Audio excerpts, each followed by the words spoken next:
Let's go to those school protests, predominantly in Melbourne, but they occurred in other centres around Australia.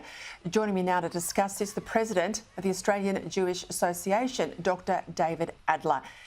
David, just quickly, we'll get into some other really big issues, but on this one today, I played some vision of those children.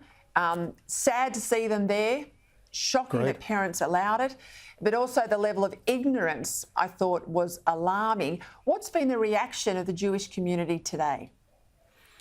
Well, Peter, we have a number of concerns. Firstly, as Australians, we want our students actually learning things that they need to learn. As everyone knows, Australian educational standards are going down and they're not supposed to be trained as political activists. The second point is that obviously we're very concerned that this is anti-Israel indoctrination at school level.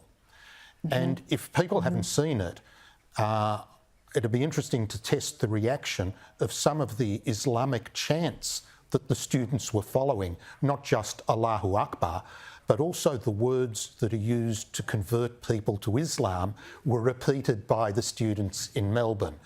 I'm not suggesting that the conversion process was completed because you have to say it 3 times with intent, but they're actually learning the words to convert to Islam today on the streets of Melbourne. It's extraordinary. Yeah, I'm looking at the short skirts and the uncovered heads of those women there, those young women, which, as you and I will know, would be allowed in Israel, but not across the border. Can I get a reaction from you from the confirmation today from the Home Affairs Department, backed in, of course, by Penny Wong yesterday? 860 visas have been approved for Palestinians between October 7 and November 20. Both the Prime Minister and the Foreign Minister talk about security checks. Well, I had a good look at the website. These are subclass 600 visas. There is no mandatory security checks. You apply online. Indeed, someone else can even apply for you.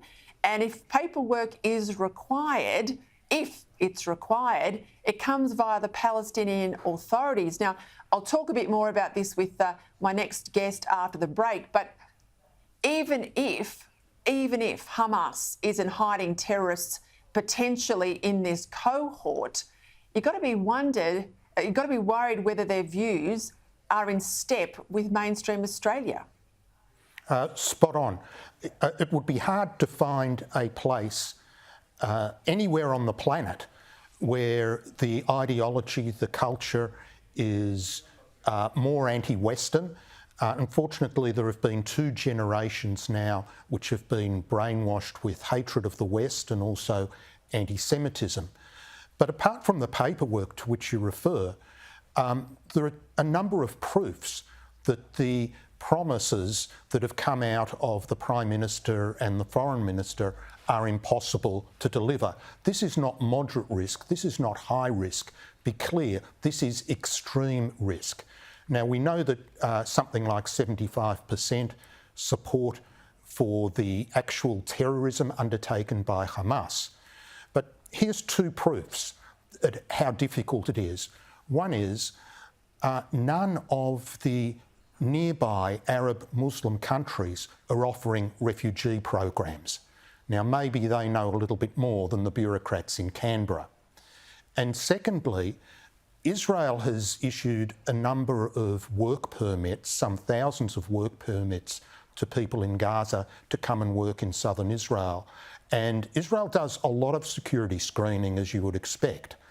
And even with the level of security screening done by Israel, come October 7, we find out that hundreds were actually feeding detailed information to Hamas, and many of them joined in the terrorism rampage.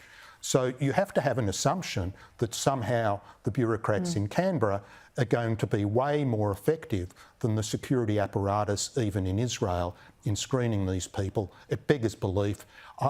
You've got to think that maybe 20%, 30%, 50%, who knows, will have views that are totally incompatible with integrating into Australian society and possibly terrorism supporters.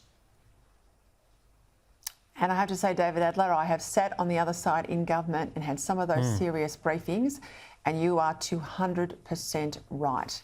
Dr. David Adler, thank you for your time.